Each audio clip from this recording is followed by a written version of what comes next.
Hello students. So we're taking up this class on textures in igneous rock.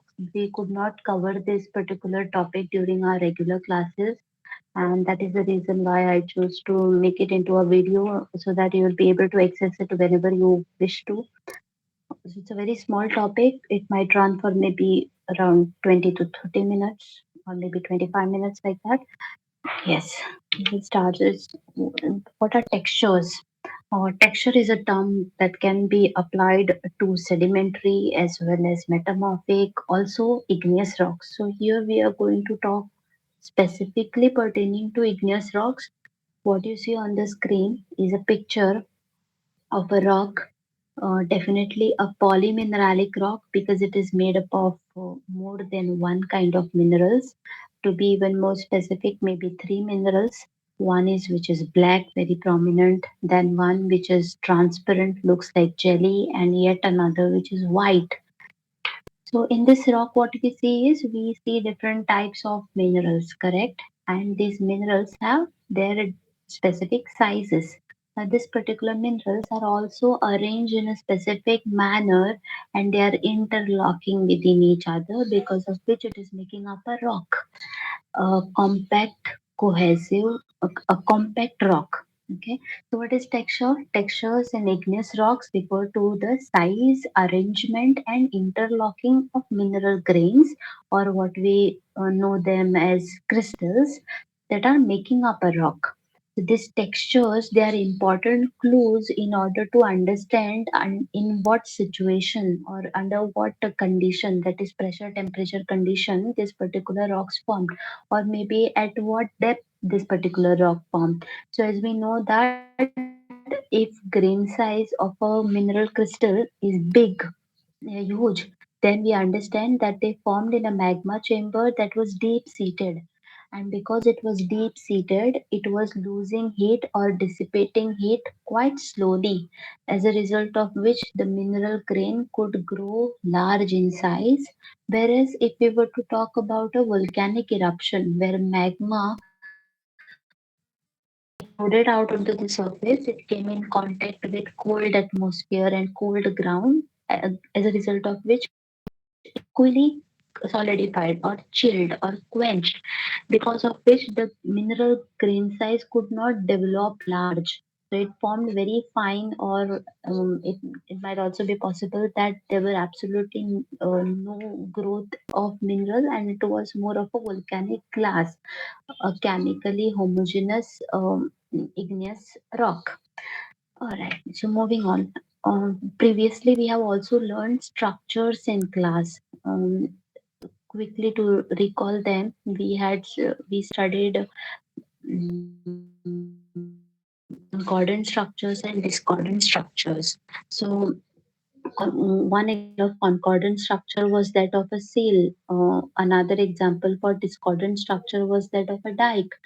So what you see in this picture, which is posted on the left side of the screen, are various structures. Whereas on the right side, you see a rock. This particular rock has minute details. When we talk about grain sizes, we have to talk minutely about all the different minerals that are present. What are their sizes? How they are interlocking? What is their mutual arrangement with respect to each other? So to differentiate between structures and textures, it is basically based upon the size, upon the scale. That means textures can are small scale features, whereas structures are large scale features. Texture can be studied in a hand specimen or under microscope, whereas a structure is a feature that can be studied in the field or in a hand specimen. The common thing between these two is that textures as well as structures, some of them can definitely be studied in a hand specimen. One such structure that we studied in a hand specimen was vesicular basalt or vesicular structure or amygdaloidal structure in basalt.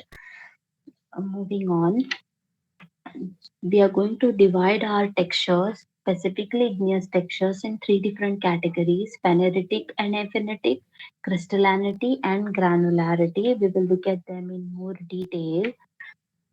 So, pheneritic and aphenetic. When we are holding a mineral, when we are holding a rock, if we are able to identify different constituent minerals that are present in this particular rock without any aid of microscope, then we are going to call it pheneritic. That is, those rocks in which constituent minerals can be identified without a microscope or without any aid to our eyes will be called pheneritic rocks. On the other hand, aphenetic rocks are those rocks in which the constituent minerals um, cannot be identified without any aid to our eyes. That is, we require a microscope in order to identify the minerals. In in the background of this slide, what you will see is on the right side is an aphenetic rock, whereas on the left side is a pheneritic rock, wherein we are able to identify the constituent minerals that are making up this rock. Whereas on the right side, this rock is fine grained, and we are definitely not able to identify the minerals unless and until we make a thin section of it and put it under microscope to observe the minerals. Moving on, crystallinity. So, what is crystallinity? Crystallinity is basically the degree of crystallization that a rock has undergone. That is based on the relative proportion of volcanic glass and the crystals that are present in a rock. Now, to understand what is volcanic glass, as we discussed earlier, is a chemically homogeneous igneous rock that formed during volcanic eruption. Now, why volcanic glass formed is because magma came into direct contact with cold atmosphere or cold ground, as a result of which it quickly dissipated heat and cooled down very rapidly, as a result of which very fine grained minerals formed. That is, the grain size could not develop, and hence the rock formed an aphenetic rock.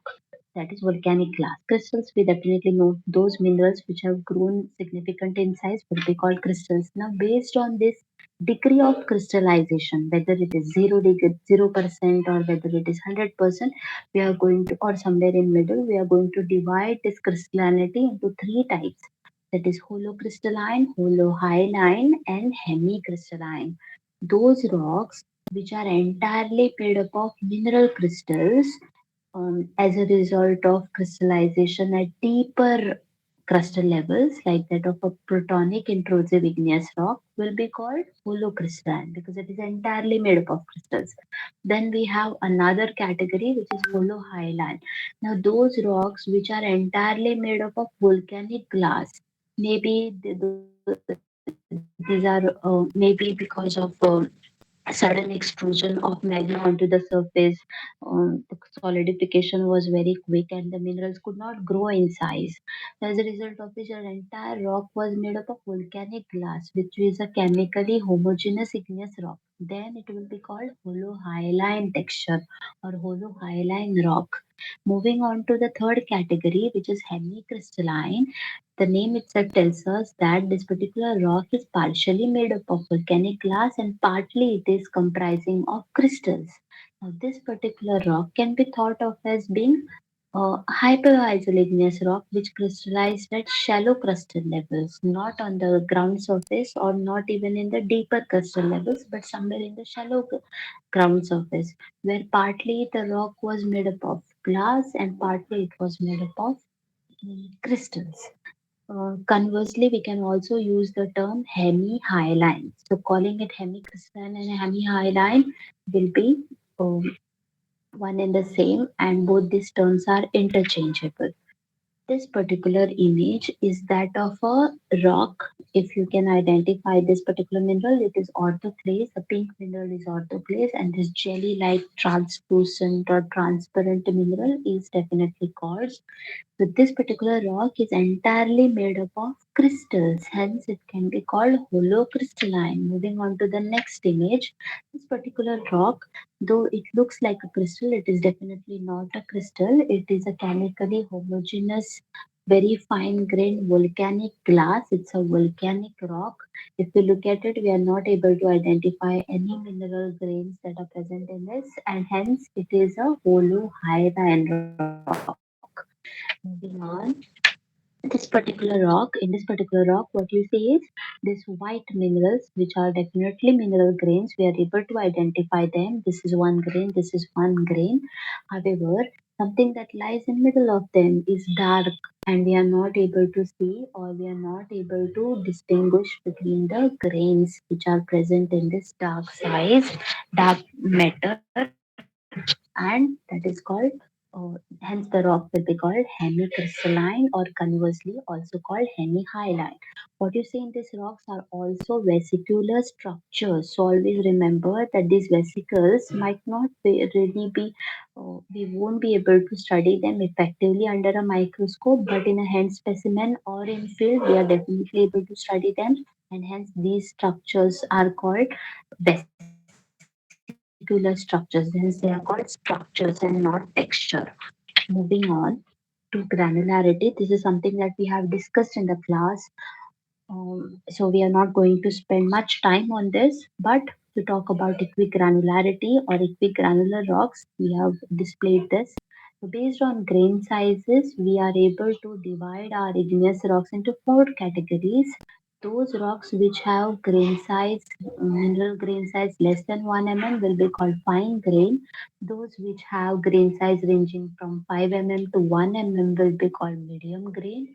Those which have grain size ranging from 3 centimeter to 5 mm will be called coarse grain, and those grains which are more than 3 centimeter across in size will be called very coarse grain. Now, even if grains are meters across, even if the mineral crystals are meters across, maybe 2, 3, 4, or few meters across, then as well the rock will be called very coarse grain. One example is pegmatites, which have huge grains of tourmaline and microclean and books of mica. So, if you are more interested in learning about pegmatite, you can definitely reach out to me, and I will give you some. I'll send you some images of pegmatites, which are wonderful crystals, meters across. Moving on to the equigranularity. So, what we have understood is that if a particular rock is made up of one of this category dominantly in grain size, then we will call it equigranular. So what we see on this slide is that of duelite. It is a monomineralic rock. What we see is that this particular rock is entirely made up of the mineral called olivine. Some of them are dark green in color, some of them are moderately green in color, some of them are lighter green in color. However, all of them are olivines. So this particular rock is not a mineral, it's rather a cluster of similar minerals or same group of minerals, that is olivine, and all of them are of equal grain size. That is, the rock is equigranular. Now, some of you might think that uh, these dark patches are definitely bigger grains. However, it is not so. It is only because their color is more distinct, it is standing out, and it seems to be a larger grain. However, it is rather again a cluster of more darker grained minerals. So, what we understand by equigranularity, those rocks which are made up of constituent minerals which are more or less equal in size will be called equigranular. Moving on to something called inequigranularity or equigranular rocks. When we see that a rock is made up of constituent grains of unequal size, that is, it has more than one particular category of sizes, then it will be called inequigranular size. So that means some of the minerals will be bigger in size, some of them will be smaller in size. Now, based on their mutual relationship with one another, that is, of the bigger grain size with the smaller grain size, we are going to subdivide these inequigranular rocks into two. One is being called porphyritic, another is poikilotic. We will try to understand this much better with the help of a picture. So what you see in this picture is a rock and the white minerals are larger in grain size, whereas the dark minerals which are in the ground mass are smaller in size. they have a relatively smaller grain size. So the large mineral grains are embedded or surrounded by smaller or fine grained ground mass. Looking at another picture, what we see here is a huge grain which is white in color, and within this we have smaller grains. So the in this case we see a huge grain which is enclosing smaller grains of some other mineral, and this particular texture will be called poikilotic texture, or the rock will be called poikilotic rock. Moving on to the diagrams. So what you see in this particular diagram is that there is a huge grain which is represented by this rectangle which is called oikocrest. Now within this oikocrest we have smaller grains of triangular and rhomboid square shape, and these grains which are embedded within oikocrest will be called pentacrest. Now when we come to porphyritic, we see a huge grain or a coarser grain will be called quadernites. It will be embedded or surrounded by finer grained ground mass or relatively um, grained minerals, and these minerals will be called a ground mass. So these are the diagrams pertaining to poikilotic and porphyritic texture. So if there is any questions pertaining to textures of igneous rock, you can definitely drop them to me. Prefer to drop them in the WhatsApp group, because if you drop a comment on this video, I might won't be able to receive a notification. So this advice to drop me your questions pertaining to the igneous texture or any other in our WhatsApp group, or I will be also sharing this as a link on our Google Classroom. There as well, you can drop me your questions and I'll be able to answer to them. Thank you.